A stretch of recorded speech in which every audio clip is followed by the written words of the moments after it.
about to summon something really horrific, you counterspell it. And if you ran out of counterspells or it's just getting out of control, there's already 2 permanents on the field.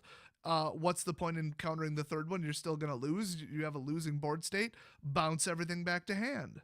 So he had all kinds of weird like board wipes and stuff in there. Maybe it was more than just mono blue. I don't quite remember. But then he brought out the bombs. Like, I'd say 12 to 16 of his cards that weren't control and weren't board reset and weren't scry and draw, which he also had, especially passive scry and passive draw that was recurring per turn. The rest of it was gigantic creatures, and I mean just huge. Like creatures that said they could not be countered. We're talking Garrus Masterpiece, the 7/7 flyer. I think there might have been like a Leviathan, maybe a giant crab in there. I don't even remember. It was so exotic, and the cards are ones that nobody really plays that I don't remember them. But it worked. I mean, he basically just stalled, and then brought out like a 5, 6, or 7 damage creature. Well, think about it. You only need to hit the opponent 4.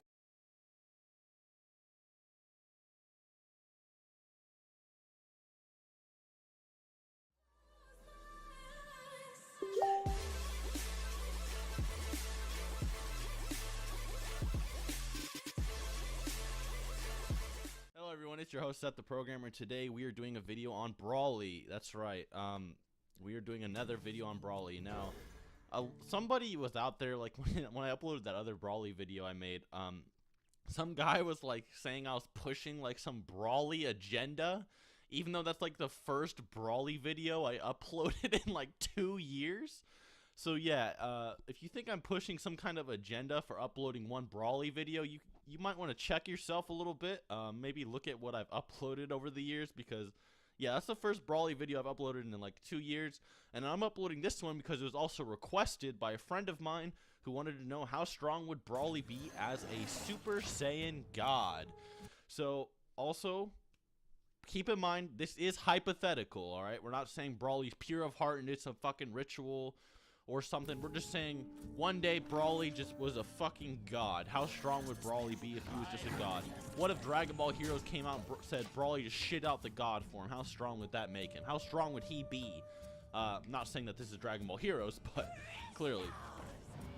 So, another thing, other than it being hypothetical, I want to say, please, if you enjoy what I do, you enjoy my content, consider subscribing, smash that fucking bell button, that notification button, smash all those fucking buttons, do whatever you do, and without further ado, let's get on with the video. Okay, so as I clarified in my other Brawly video, why Brawly is way stronger than you imagine, I'd suggest checking that out. If you haven't already, I'll put a link in the description and at the end of the video.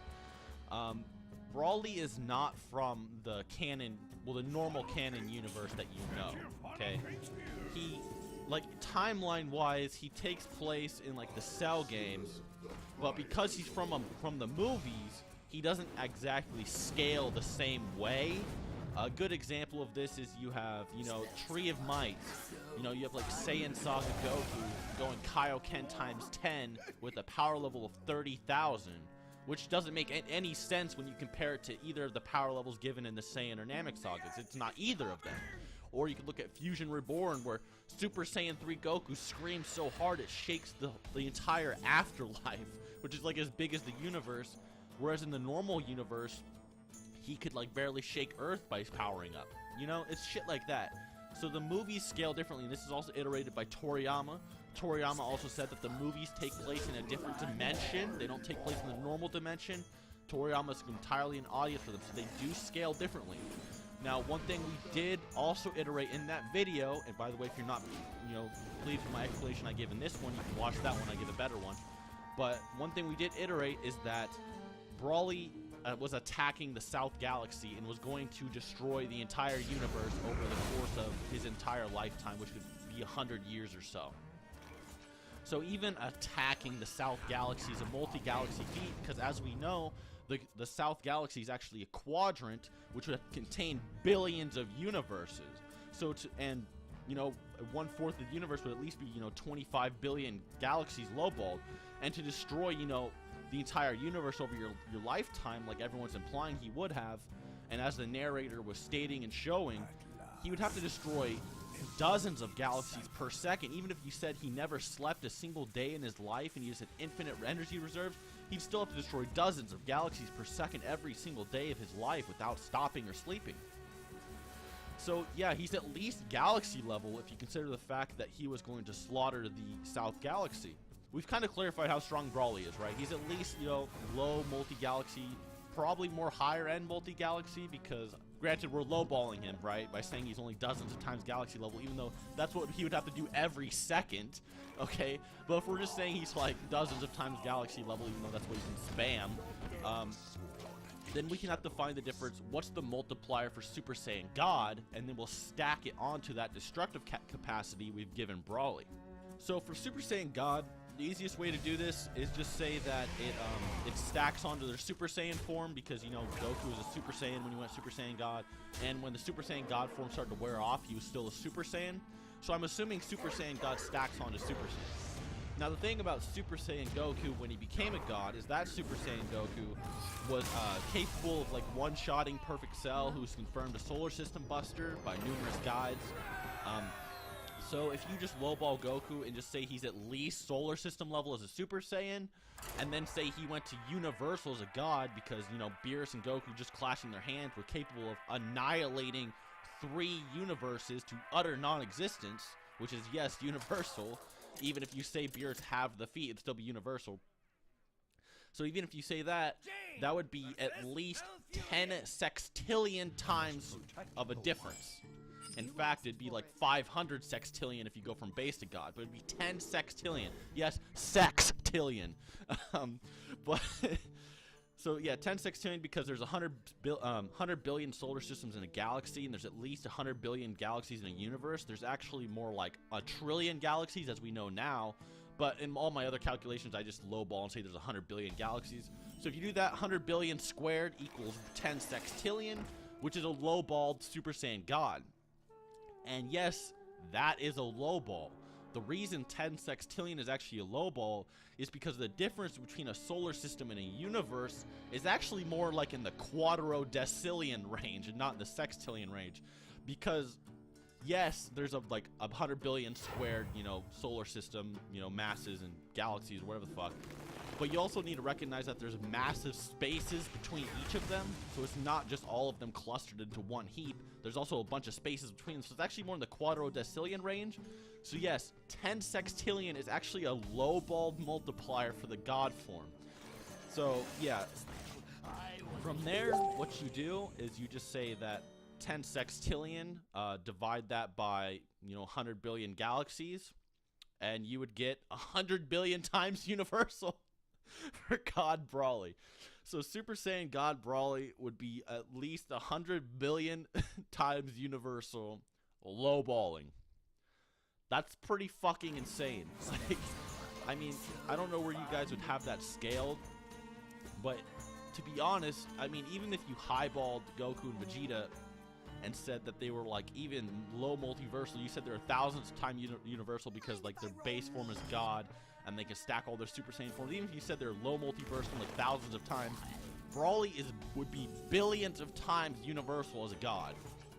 Okay, because remember, even without the god form, he was already doing some godlike shit, like slaughtering quadrants and all of that in quick amounts of time. He was basically already pretty much a god, and then you stack on another god, and you just have an insane fucking multiplier. There's no question. You could also calculate a different way, and remember, this is me ignoring the fact that a solar system is actually quadrillions of times less than a universe. So please keep that in mind as well. I mean, power scaling gets a little bit crazy, but these are the numbers, man. These are some factual numbers. Like, I'm not adding bias. I'm not highballing. I'm lowballing. Like I said, hundreds of billions of times galaxy level, which is fucking insane. You could also argue that Super Saiyan God is more like a potential thing, which I would preferably go with for Brawly. I would say that it's more like a potential amp, so you don't have to do that crazy 100 billion shit. But if you said that it's more like a potential thing, you could argue that since Goku was a 2 when he was born, you could argue that Brawly was a 10,000 when he was born, so you could just argue that Brawly would be like 5,000 times stronger than Goku as a Super Saiyan God, if you want to go there. But by the looks of it, Toriyama seems to think that it's more reliant on strength, and it's actually a multiplier, so Brawly might actually just be low multiversal, as a god, which would be insane. Do you guys think he'd take on Beerus?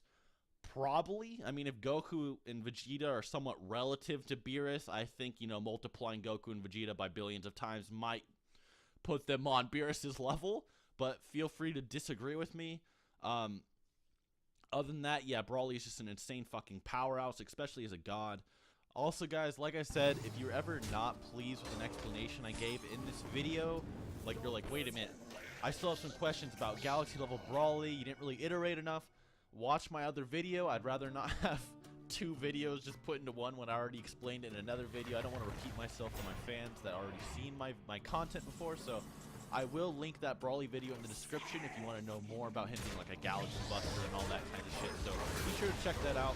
But anyways, guys, I hope you enjoyed the video. Hope you learned something. Yeah, there's insane fucking numbers there. This was requested, like I said, so no hate. There's no, he's starting the Brawly agenda. Stupid shit. Okay, this was requested. Anyways, guys, I hope you enjoyed. Hope you learned something. Feel free to hit those that like button, the subscribe button, that bell button. Hit those damn buttons, all right? And other than that, till next time.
Hi guys, welcome back to another GGF mod build video. Now today we're going to go over a build we just completed just in time for the Z270 launch date release. So it's a few days to go before January 4th is when all the mass companies are releasing the Z270 boards. Intel's got their chips already. We thought we'd do a little build sort of focused around the ASRock Extreme 4 board. I really do like this board. We've got a unboxing overview and testing video. I'm not sure whether I'll schedule that before or after this, probably before this video, so you may have already seen that anyway, but let's just talk about this build. I just wanted to do something clean, simple, keep our components relatively cheap, because the whole point, or I think this Extreme 4, this board is sort of not like your real budget board, but it's sort of a medium, well-priced board at $250 Australian. I think that's a really good price. So I've tried to keep everything sort of around that sort of price point. So I haven't gone with quad SLI, crazy graphics, crazy CPU, and so on. So the CPU is a 7600K, which in my testing I got up to 5 gigahertz in this board. So that was really nice as well. So we'll just take off the tempered side panel. So I spent a few days on this build. Just go over the hardware. Some of the sponsors I got on board for this on this build were Team Group.